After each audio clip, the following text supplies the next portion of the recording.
Здравствуйте, друзья! В эфире вторая часть первого подкаста от Speak Lodge. В эфире по-прежнему какие-то люди, мы по-прежнему не собираемся представляться. У нас есть ваши вопросы, и начнем мы с того, что на них ответим. Итак, первый вопрос у нас. Как часто будут выходить подкасты? Подкасты будут выходить время от времени, когда у нас будет на это возможность. Но мы постараемся не затягивать с очередным выпуском. Поэтому смотрите, какой у нас получится график выхода. У нас сначала выходит первая часть подкаста, после этого мы ее публикуем, получаем ваши вопросы, комментарии, фидбэк, и через некоторое время, там через 5-7 дней после этого выходит вторая часть подкаста. После этого мы уже готовимся к следующему выпуску и, глядишь, наладим какую-то периодичность. Это отлично. Следующий вопрос. Я боюсь зачитывать следующий вопрос. Звучит так: Мор выйдет в срок? Вероятность того, что Мор выйдет в срок, есть. Как только мы поймем, что мы не успеваем выпустить Мор в срок, мы это обязательно анонсируем. Пока мы считаем, что мы успеваем это сделать. Тут вот следующий вопрос. Какая будет заглавная тема? Останется ли она такой же или будет другой? Ответит на этот вопрос Наш специалист по звуку. Да, специалист по звукам, конечно же, считает, что раз у нас другой Мор, у нас другая графика и звуки другие, да, тема у нас тоже будет несколько другая.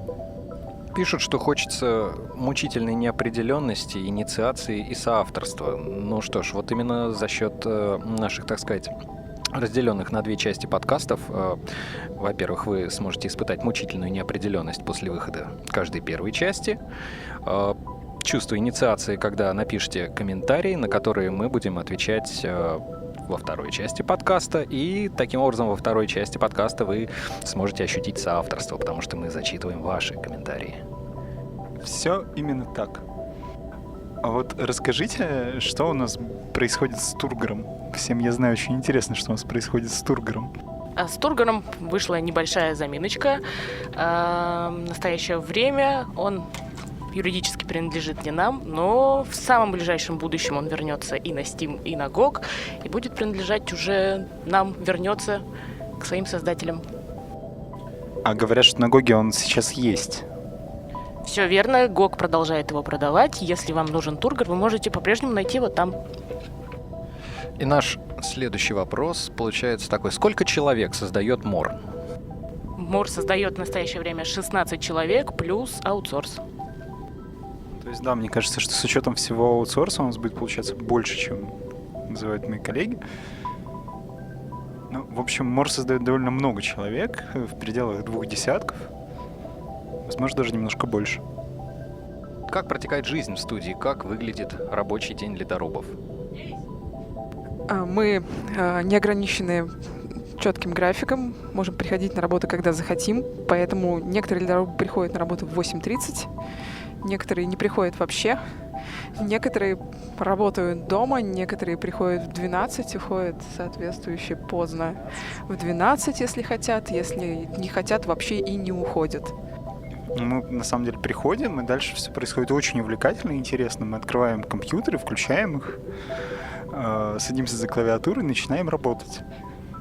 Возможно, какой-то увлекательный для стороннего наблюдателя экшен можно наблюдать только у нашего композитора и у наших художников. А вот тут как раз вопрос для композитора. Озвучки речи и диалогов будет мало все-таки. Хотелось бы, конечно, чтобы была полная озвучка, как в третьем Fallout и Skyrim. Вы знаете, нам тоже хотелось бы бюджеты, как в третьем Fallout и Skyrim, например. Записываете ли вы новые сэмплы сами? Было бы здорово, если да.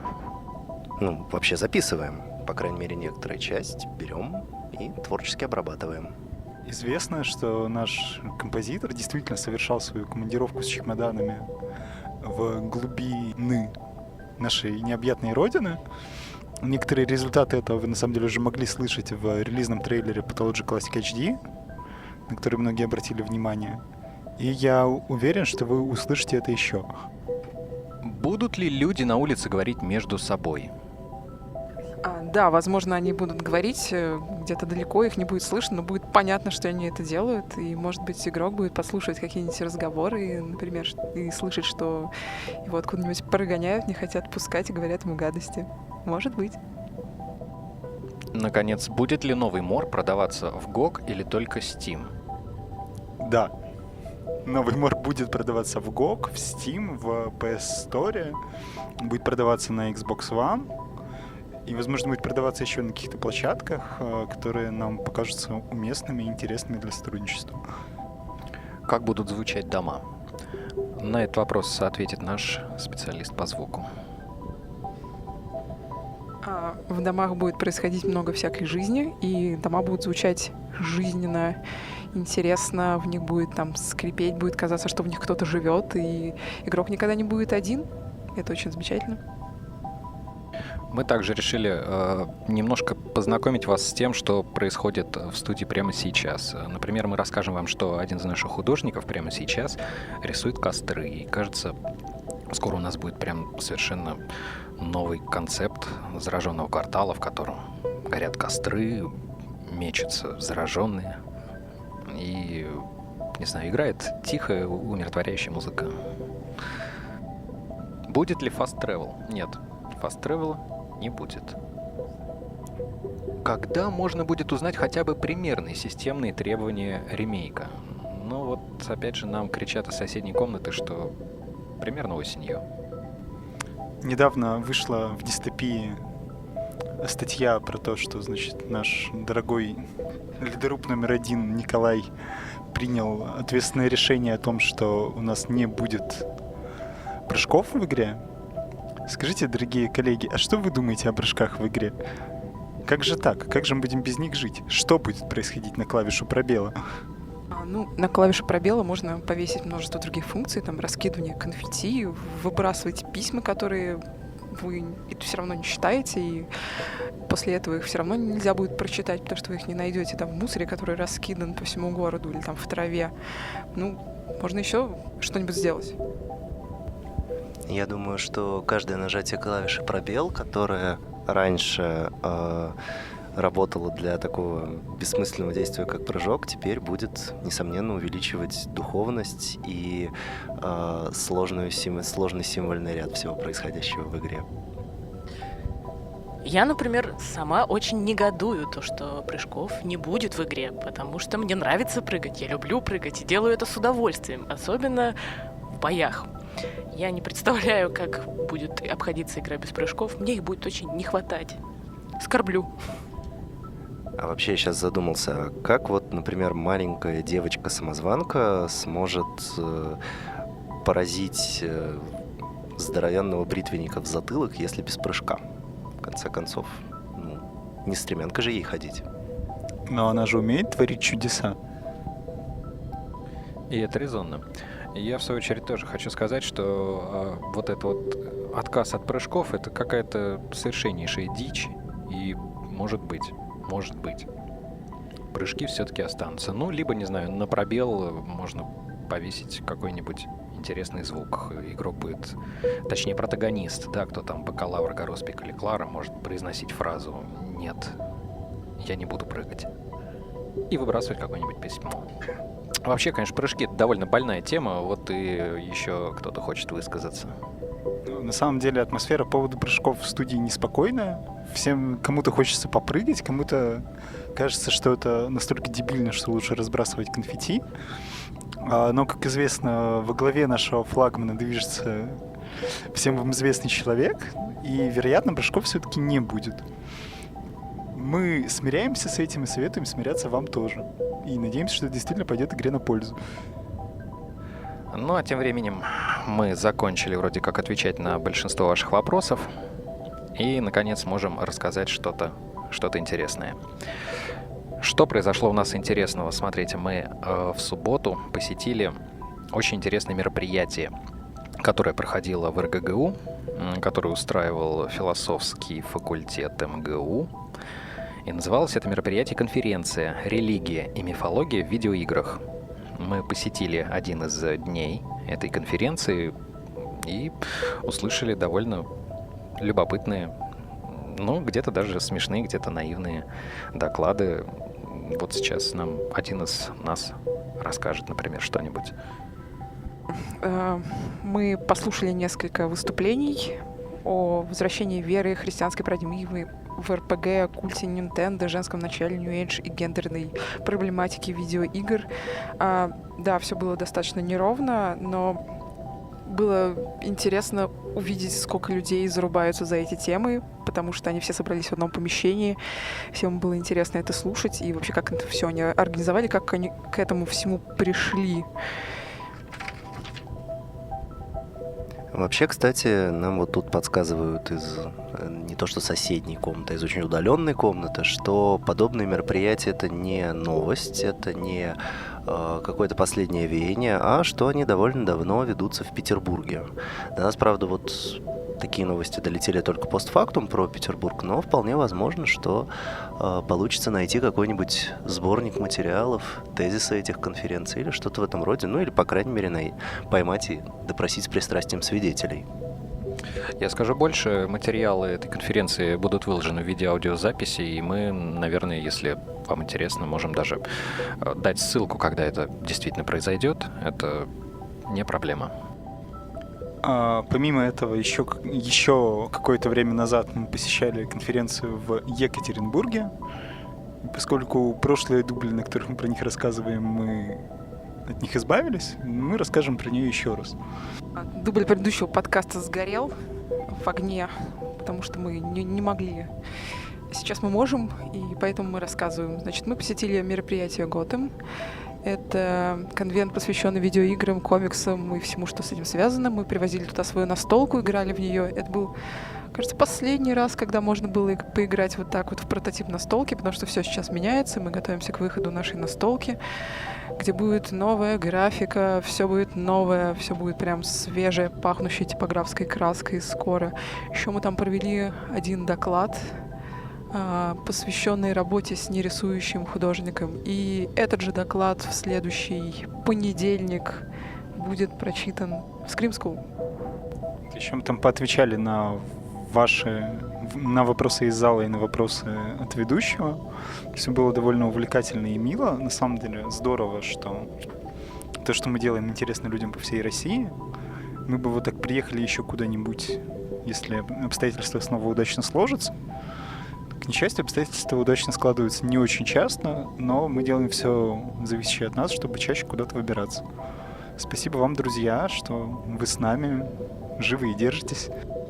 Ну что же, теперь пришла пора немного рассказать, что ли.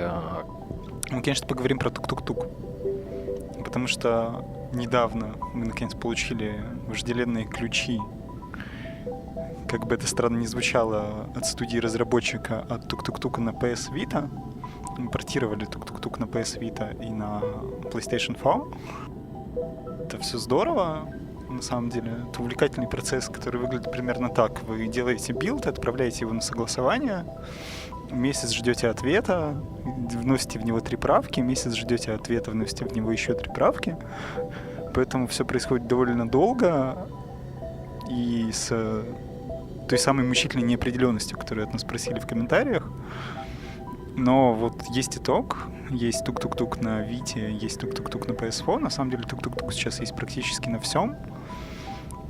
И это здорово. И этот опыт, я уверен, понадобится нам, когда мы будем выпускать ремейк для консолей. А сейчас кто-нибудь из нас расскажет вам немножко про концептуальную часть тук-тук-тука. Концептуальная часть тук-тук-тука заключалась, как вы помните, в загадочном письме и в том, что нужно было реализовать какую-то игру, в которую вошли бы определенные материалы. Эта игра, как оказалось, да, вот получились такие интерактивные прятки. Лично мне очень интересно то, что можно по-разному рассматривать саму концепцию игры, и как просто какой-то убийца времени, и как игра, в которой заложено много смыслов. Я же, в свою очередь, предпочитаю рассматривать тук-тук как некий способ гадания, что ли. Знаете, когда вы подбрасываете монетку, вы не знаете, какой будет результат, потому что распределение там ровно 50 на 50. В игре тук-тук очень много таких моментов, когда именно подбрасывается такая монетка. Так вот, если мы обратимся к теории квантового всякого поля, в котором я, к сожалению, не разбираюсь настолько, чтобы поумничать тут еще минут на 15, речь шла о том, что когда ты наблюдаешь за каким-то событием, оно не может измениться.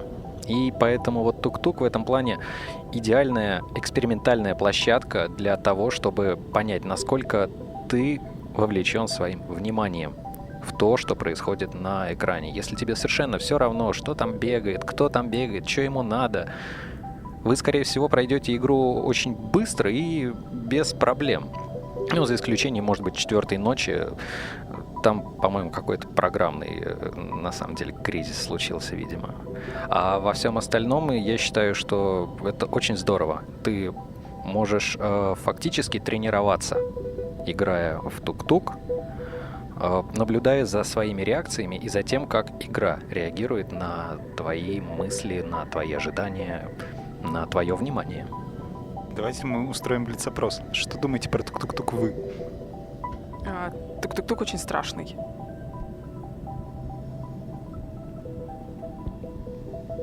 Тук-тук-тук красивый. Какой тук-тук-тук? Тук-тук-тук — это сон. Был тут вопрос по части динамики подкастов. Мы постараемся, чтобы они были более динамичными, но пока нам нравится разговаривать именно в таком темпе. Я даже не знаю, вырезать это или нет. Ну, на самом деле, друзья, на этом у нас вроде бы все. Если кто-то хочет что-то сказать из людей, окружающих меня, пусть поднимет руку или замолчит. И я вернусь опять же тоже к вопросу про то, как проходит день сотрудника в студии. То есть рядовой сотрудник приходит в студию, открывает, как уже было сказано, компьютеры. Иногда он прерывается на то, чтобы сделать себе кофе. Очень большая благодарность тем нашим друзьям, которые подарили нам некоторое время, количество лет назад, кофемашину. И это до сих пор поддерживает и дает нам возможность делать что-то дальше. Вот, то есть прерывается на то, чтобы налить себе кофе или чай заварить. Где-то вот около часу или 2 дня какая-то часть людей собирается и идет, чтобы вкусить пищи. После этого возвращается и продолжает работать. Собственно, батон, который у нас иногда появляется на кухне, вы тоже уже видели. Надеемся, вам, правда, понравилось, как мы весело обыграли этот батон. Мне пора убегать за свой ноутбук и садиться за клавиатуру и продолжать дальше работать. Напоследок хочу поблагодарить наше комьюнити. Спасибо, что вы такие здоровские, дружелюбные, всегда интересные, всегда с вами можно обсудить и чувствуешь себя с вами абсолютно комфортно. Еще я, пожалуй, тоже сбегу за свой ноутбук, но перед этим хочу сказать, что мы для себя сейчас открываем вообще, что такое подкаст, как это работает. Часто не знаем, что говорить, поэтому говорим, что придется. Вот. И нам интересно, даже не столько, чего вы ждете, а скорее, какую форму вот этого полилога вы хотели бы получить. Вот. Не обещаю, что мы сделаем именно так, но вы можете стать источником нашего вдохновения. Если вам это интересно, то оставляйте свои комментарии на этот счет. Ставьте лайк, подписывайтесь на канал, рассказывайте друзьям о нашем подкасте. Я могу сказать, что мне совершенно нечего сказать, поэтому я так много говорю. Ну и после того, как мы вырежем особенно долгие паузы, у нас останется примерно 25, наверное, 24 минуты по сравнению с предыдущими 16. Это, я считаю, успех. А если сложить обе части подкаста вместе, получится ровно те 40, о которых вы так просили. Благодарим, что слушаете нас. Ну что же, все, благодарю всех. Пишите комментарии, не пишите плохих. Будем рады, да. Счастливо. Пишите. Пишите гадости, это важно. Ну ладно, пишите. Всем пока. По факту вышло так, что после того, как подкаст был порезан, осталось всего лишь 20 минут. Но это все равно больше, чем 16. И сейчас мы пустим музыку из предыдущего подкаста. Я отвечу, что это за музыка. Это музыка для титров для подкаста.